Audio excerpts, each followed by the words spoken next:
Bonjour tout le monde et bienvenue dans l'émission du Doc Mayou et José. Bonjour Doc. José, Doc, je me permets une question. Est-ce que vous avez mangé pas mal de dinde à Noël?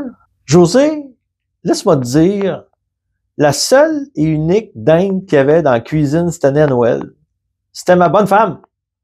Inutile de te dire que j'ai pas mangé de dinde cette année à Noël. Je ne sais pas pour quelle raison, je m'attendais pas à d'autres réponses que ça venant de votre part, Doc. Est-ce que vous permettez qu'on aille prendre un premier appel?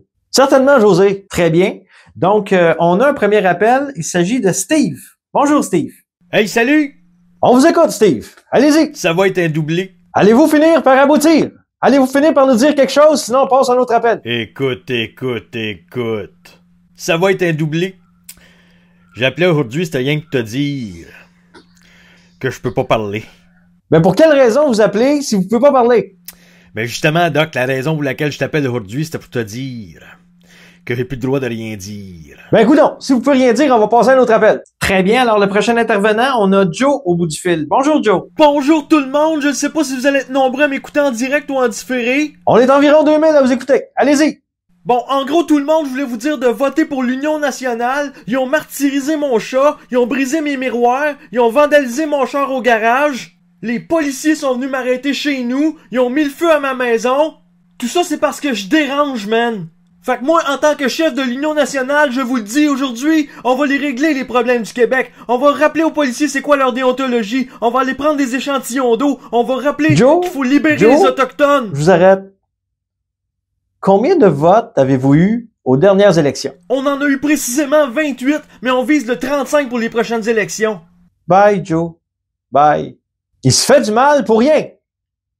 Il sera jamais élu, il sera jamais utile à la société. On passe à notre appel. Prochain appel au bout du fil, on a David. Bonjour David. Bonjour, David. Allô, Doc, je suis live. Oui, vous êtes live. On vous écoute. C'est parce que j'ai acheté un micro de Dollarama. Le vendeur m'a dit que ça marcherait bien, mais je pense que c'est de la merde. Maudite cochonnerie de technologie. Hein, José? David, je t'arrête, ça coupe beaucoup en ce moment, donc on va essayer de vous laisser le temps de régler vos problèmes de microphone, puis vous pourrez rappeler plus tard. On va aller prendre un autre intervenant. OK, rappelez.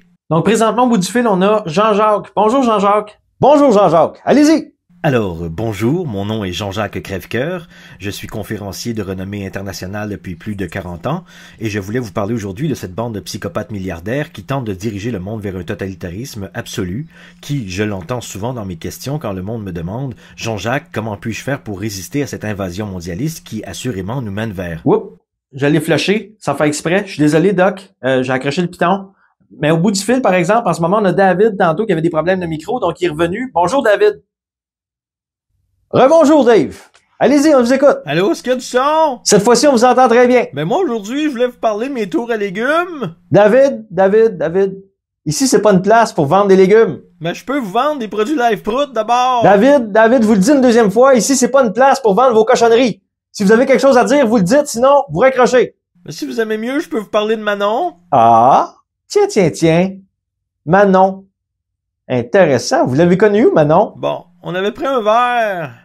Son chum était parti à Puerto Plata, puis on est allé faire un tour dans son cabanon. Expliquez-nous qu'est-ce qui s'est passé dans le cabanon. Ben ça, c'était un peu touché, Doc, parce que au début, elle m'a fait une joke, elle m'a demandé si mes bobettes se mangeaient.